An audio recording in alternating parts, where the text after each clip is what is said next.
Friends, இந்த வீடியோவில் வந்து நம்ம நாட்டுப்புற பாடல் சம்மந்தமான ப்ரீவியஸ் இயர் கொஸ்டின்ஸ் வந்து பார்க்க போகிறோம்.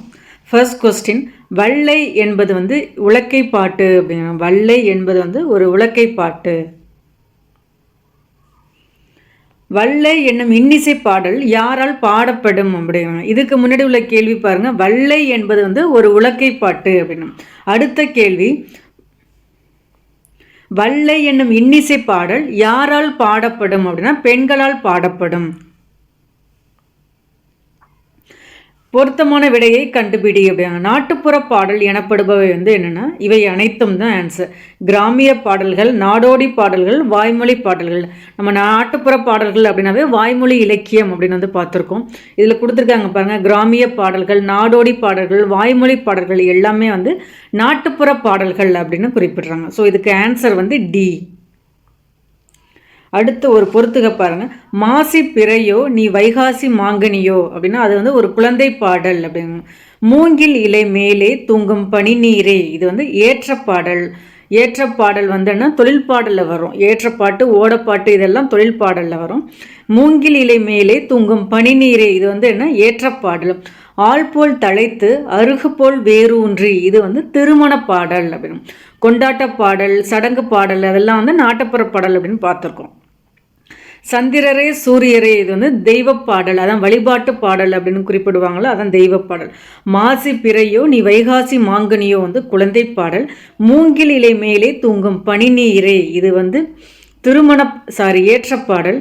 ஆள் போல் தழைத்து அருகு போல் வேரூன்றி, இது திருமண பாடல். சந்திரரே சூரியரே வந்துன்னா தெய்வ பாடல் அப்படிங்கிறாங்க. அடுத்த கேள்வி, கூற்று காரணம் சரியா தவறா அப்படிங்கிறாங்க.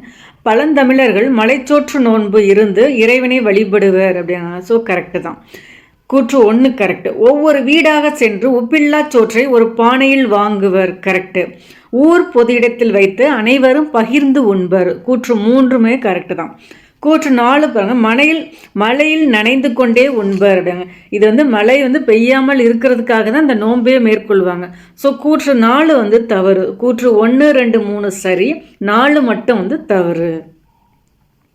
அடுத்து பாருங்க, உழவர் பாட்டு என்று அழைக்கப்படும் நாட்டுப்புற பாட்டு வந்துன்னா பள்ளு பாட்டு அப்படிங்க. உழவர் பாட்டு என்று அழைக்கப்படும் நாட்டுப்புற பாட்டு வந்து பள்ளு பாட்டு. அடுத்த கேள்வி, வெள்ளிப்பிடி அருவா விடலை பிள்ளை கையருவா சொல்லியடிச்ச அருவா எப்பாடல் வகையை சார்ந்தது அப்படின்னா தொழில் பாடல் அப்படிங்க. வெள்ளிப்பிடி அருவா விடலை பிள்ளை கையருவா சொல்லியடிச்ச அருவா எப்பாடல் வகையை சார்ந்ததுன்னா தொழில் பாடல். எழுதப்படாத பாடல் எனப்படுகிறது எதுனா நாட்டுப்புற பாடல். ஏன்னா எழுதப்படாத பாடல் தான் வந்து நாட்டுப்புற பாடல். இதை தான் வந்துன்னா வாய் மூலம் பாடுறதுனால, ஸோ இந்த நம்ம வந்துன்னா வாய்மொழி இலக்கியம் அப்படின்னு கூட இது கொடுவாங்க. எழுதப்படாத பாடல் என்ன அப்படின்னா வந்து நாட்டுப்புற பாடல். நாட்டுப்புற பாடலின் வகைகள் வந்து எத்தனை அப்படின்னா 7 அப்படிங்க. நாட்டுப்புற பாடலின் வகைகள் வந்து 7. குழந்தை பாடல், கொண்டாட்ட பாடல், சடங்கு பாடல், வழிபாட்டு பாடல், தொழில் பாடல், இது மாதிரி வந்து 7 வகைகள் வந்து இருக்கு நாட்டுப்புற பாடல்கள்.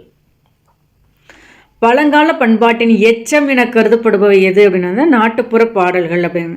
பழங்கால பண்பாட்டின் எச்சம் என கருதப்படுபவை வந்து நாட்டுப்புற பாடல்கள்.